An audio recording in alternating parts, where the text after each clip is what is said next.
Hello everybody and welcome to One Piece 1009 chapter review on this Easter Sunday. This week we get a chapter that focuses primarily on the rooftop. But before we get into that, Luffy made the cover of Shonen Jump this week, and so we see a pretty cool picture of him on the front, along with some cherry blossom petals. Then we get a pretty cool color spread with the Straw Hats chilling in the snow, and Tama, who has taken Luffy's hat and is about to place it on a Jizo statue. And Jizo statues are supposed to be protectors. They mainly protect two things. They protect children and they protect travelers. So they go with the theme of Tama being a child, and then Luffy wearing a jacket that says, "Sail away from safe harbor." I like how Sanji has a 32 because Sanji's birthday is March 2nd. I like how Frankie's says perverted cyborg on it, but I think Brook has the best jacket by far. I think it says skeleton on the hoodie. We also get to see Bumbuku there, which is the teapot with the Tanuki Zoan Devil Fruit power. We know that Vegapunk is the one responsible for inventing the technology that allows inanimate objects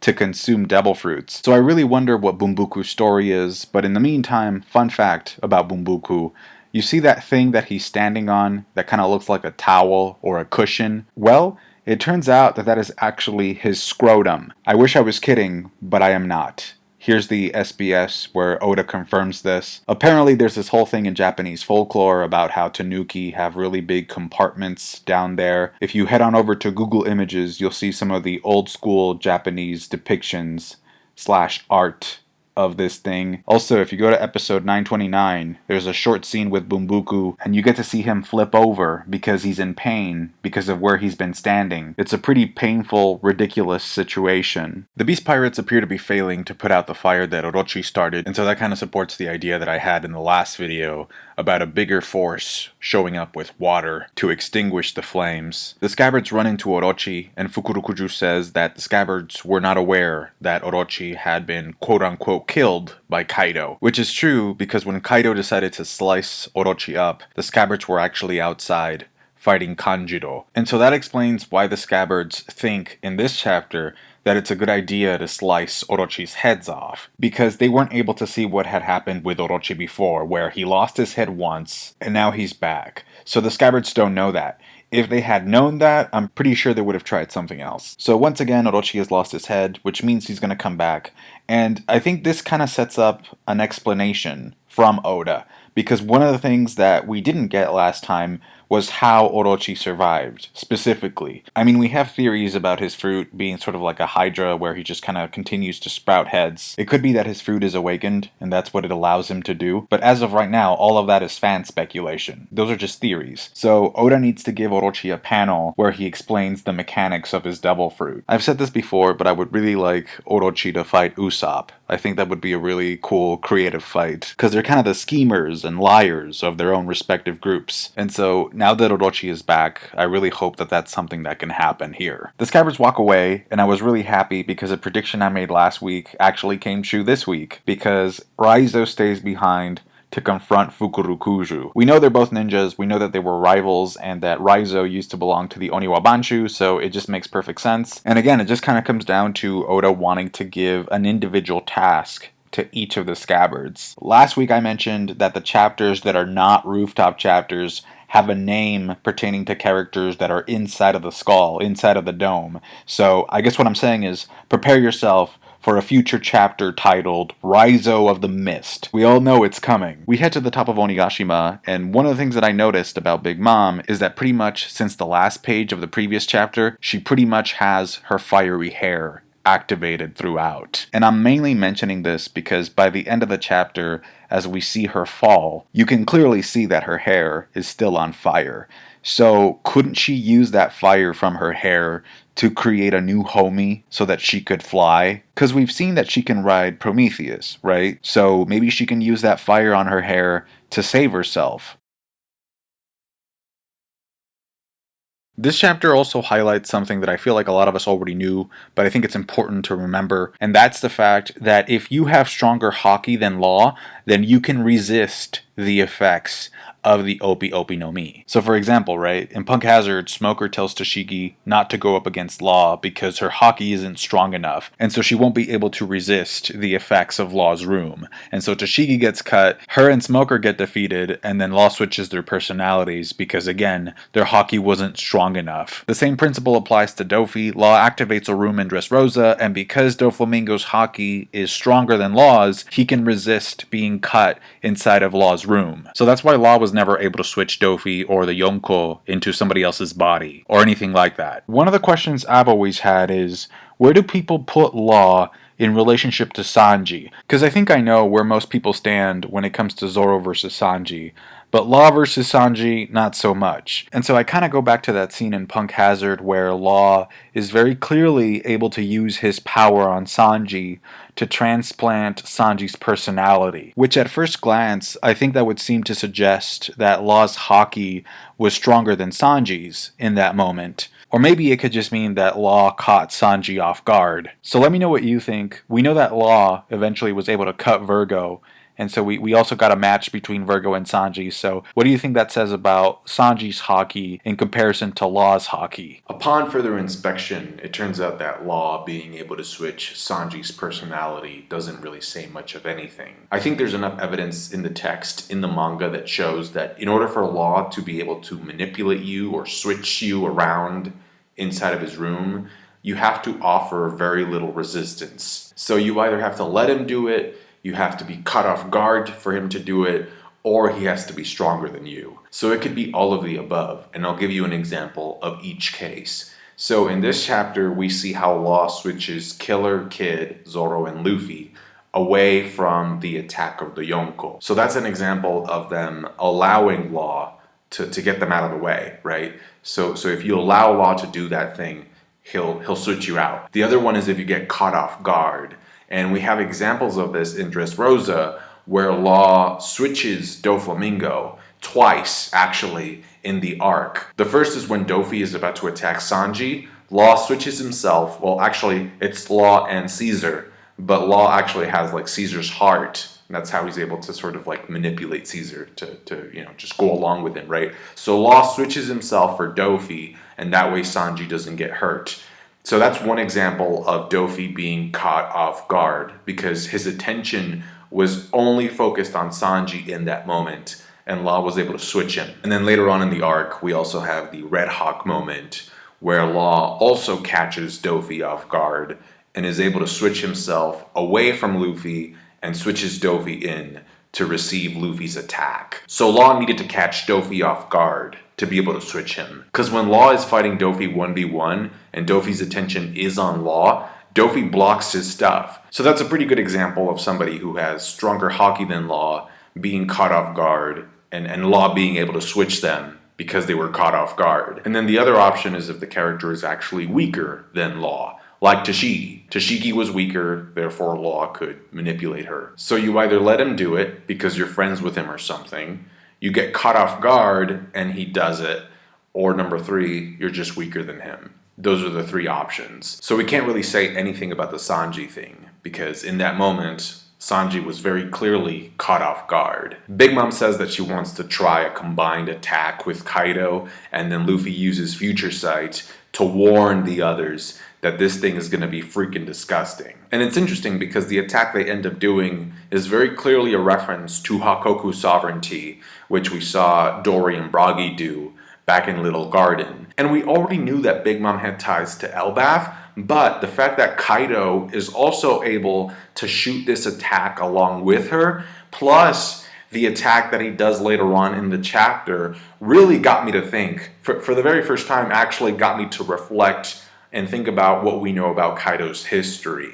Because it almost seems as if this chapter is hinting that Kaido also may have a connection with Elbaf. Like I said, the blast is tremendous, and Zoro is able to block it temporarily, which is a huge feat. I mean, I'm not exaggerating when I say that I think Zoro being able to block that thing temporarily is probably the biggest feat of this rooftop fight. Thus far.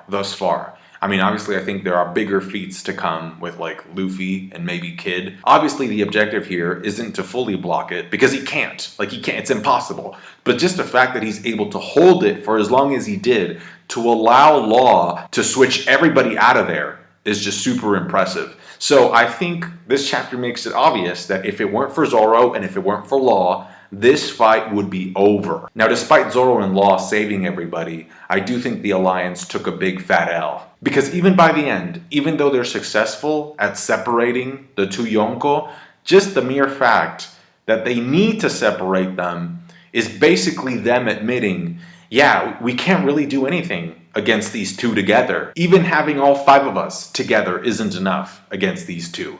Zoro took heavy damage just trying to keep us alive. So yeah, despite the apparent victory that we get there by the end with them splitting off Big Mom from Kaido, I think it's pretty obvious that this chapter, like Oda shows it to us. It's like, even these 5 Supernova together against these 2 Yonko, they're just not enough. And so if the fight had continued to go on in the same way, the 5 Supernova would have lost. I think that's pretty obvious, which we kind of knew already. We knew that the 5 were not going to be enough because the prophecy, Toki's prophecy, always spoke of a 9v1, not a 5v1. So we're still waiting for more people to show up for that ultimate 1v9 or 9v1 that will take Kaido down. Regardless, Luffy wastes no time, and he goes for Kaido with a Red Hawk, but Kaido dodges it. And I'm just assuming that all of these attacks that Luffy tries to land already have Rio in them. So with that in mind, I'm also assuming that the way that he blocked Kaido's club is by also using Rio. Because we've seen both Kaido and Big Mom bypass Luffy's Gear 4 no problem. The only thing that's different with Luffy now is his Rio, so I definitely think that he's using it to block Kaido's attacks. Remember, you can use Rio as either a shockwave or a force field,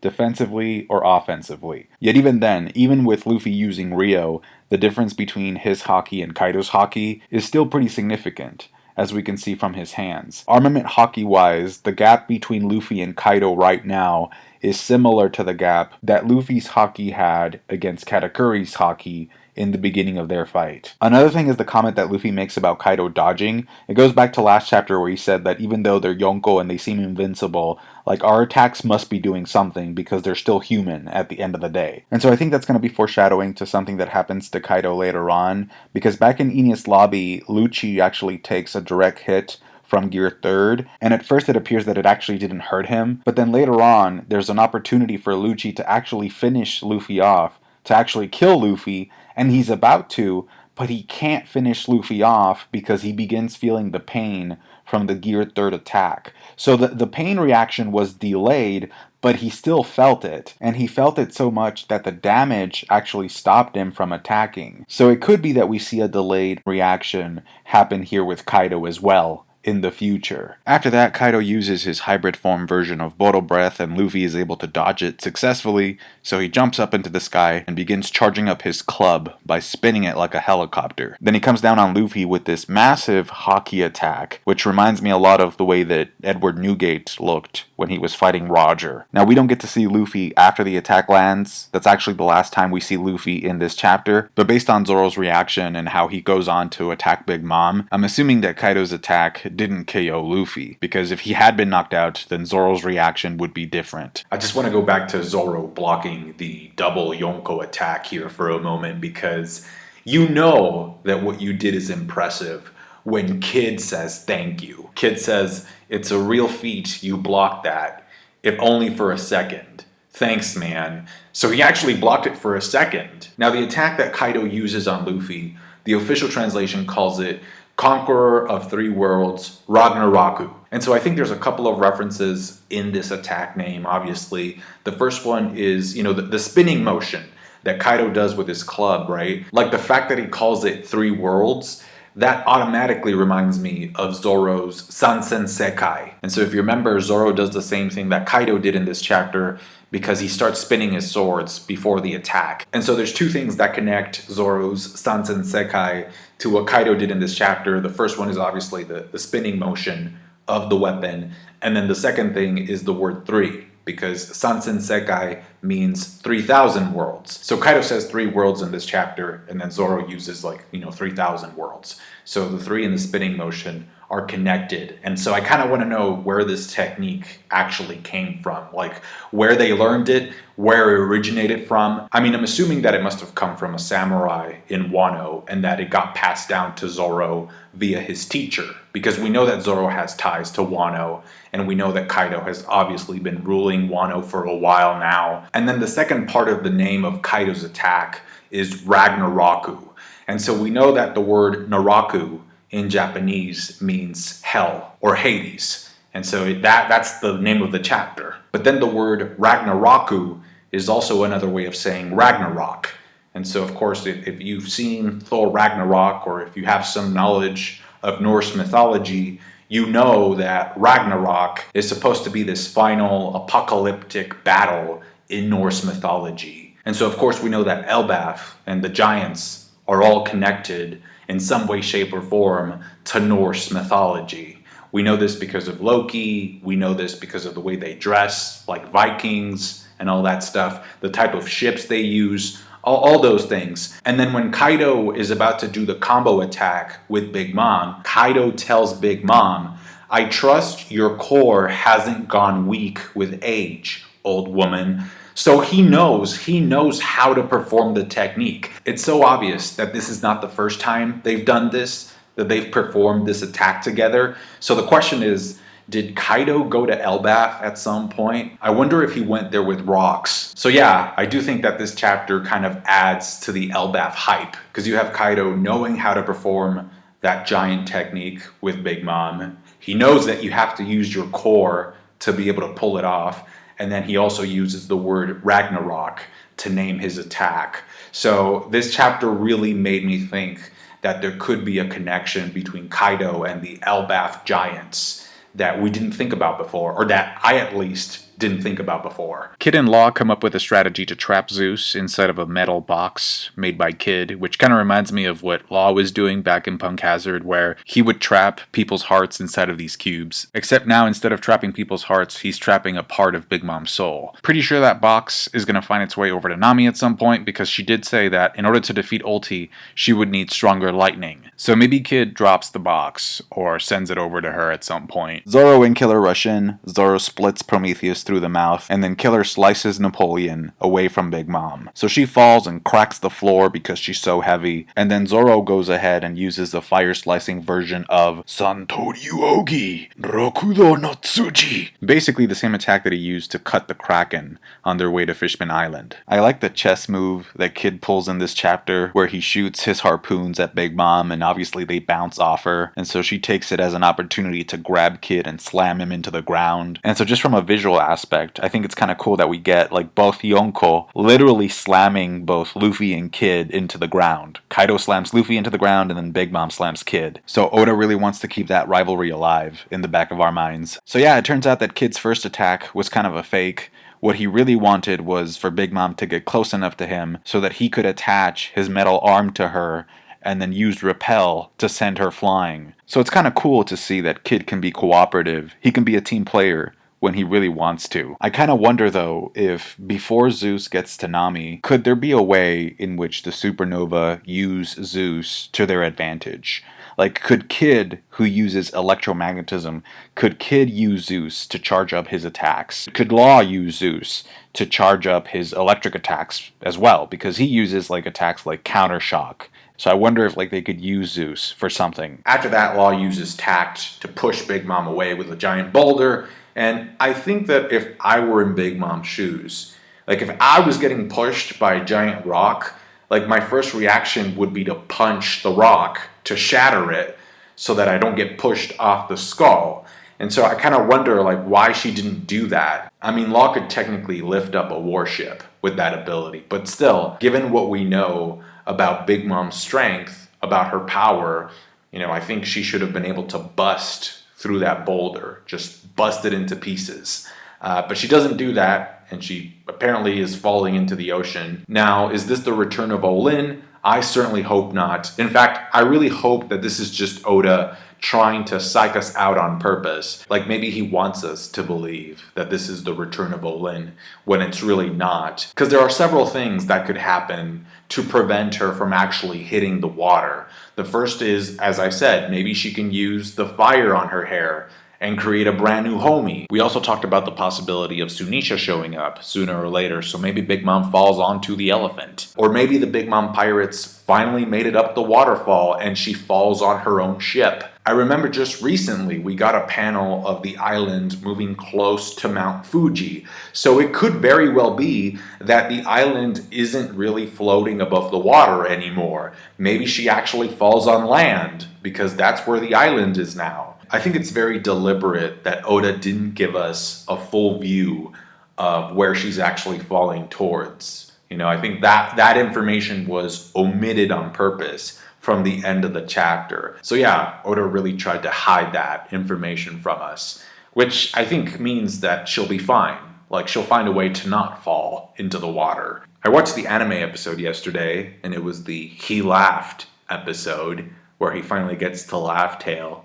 What do you guys think of the music choice for that scene, though? I think it's called Memories, right? The first ending of the anime, the song that goes da-na-na, da-na-na-na-na-na. I never expected that song to play during that scene, but maybe there's something about that song that really encapsulates the nature of what the treasure is. And that is going to do it for me today, guys. Thank you so much for watching. Overall, I thought the chapter was really good. I enjoyed it. Again, I think the Alliance took a big fat L in this chapter, because even though they were successful at splitting up the Yonko, it's still like, just blatantly admitting that they were not enough. So I kind of like that aspect, and I like the team dynamics at work there. Let me know your thoughts down below. If you appreciated the points that I brought up in this video, you can leave me a like. I would really appreciate that. Thank you so much for watching, guys. Take care, and I'll catch you guys later. Bye.